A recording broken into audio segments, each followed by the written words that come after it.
ፋኖ ማለት የመጽሐፍ ቅዱስ ቃል ነው። አዎ ቃሉማ ሊሆን ይችላል። እየተከተለ ያለው ኃይል ግን እውነት የመጽሐፍ ቅዱስ ቃል ጠብቆ ነው ወይ? ስምማ ኃይለ ሚካኤል የሚባል አለ፣ ሳምሶን የሚባል አለ፣ እስጢፋኖስ የሚባል ጽንፈኛም እኮ አለ። የእነሱን ተግባር ይወክላሉ ነው። የመጽሐፍ ቅዱስ ቃል ነው አይደለም የሚለው አይደለም። ምን እንትን እያለኛል። አይዟችሁ በርቱ ነው። በጣም የሚያሳፍር ማለት ነው። የሃይማኖት አባት ከሆነ ቦታ ላይ ሲንቀሳቀስ በራሱ ፍቃድ አግቱኝና ገንዘብ ከሀገረ ስብከቱ ይወጣል።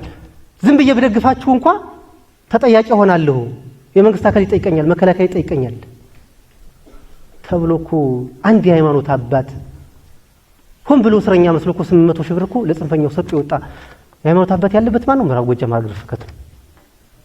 በጣም ከሚያሳፍሩ ማለት ነው።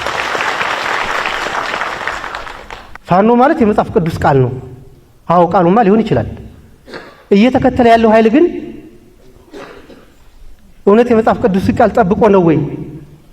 ስምማ ኃይለ ሚካኤል የሚባል አለ፣ ሳምሶን የሚባል አለ፣ እስጢፋኖስ የሚባል ጽንፈኛም እኮ አለ። የእነሱን ተግባር ይወክላሉ ነው። የመጽሐፍ ቅዱስ ቃል ነው አይደለም የሚለው አይደለም። ምን እንትን እያለኛል። አይዟችሁ በርቱ ነው። በጣም የሚያሳፍር ማለት ነው።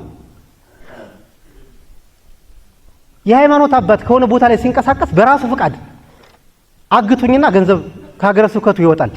ዝም ብዬ ብደግፋችሁ እንኳን ተጠያቂ ሆናለሁ፣ የመንግስት አካል ይጠይቀኛል፣ መከላከያ ይጠይቀኛል ተብሎ እኮ አንድ የሃይማኖት አባት ሆን ብሎ እስረኛ መስሎ እኮ 800 ሺህ ብር እኮ ለጽንፈኛው ሰጥቶ ይወጣ የሃይማኖት አባት ያለበት ማን ነው? ምዕራብ ጎጃም ሀገረ ስብከት። በጣም ከሚያሳፍሩ ማለት ነው።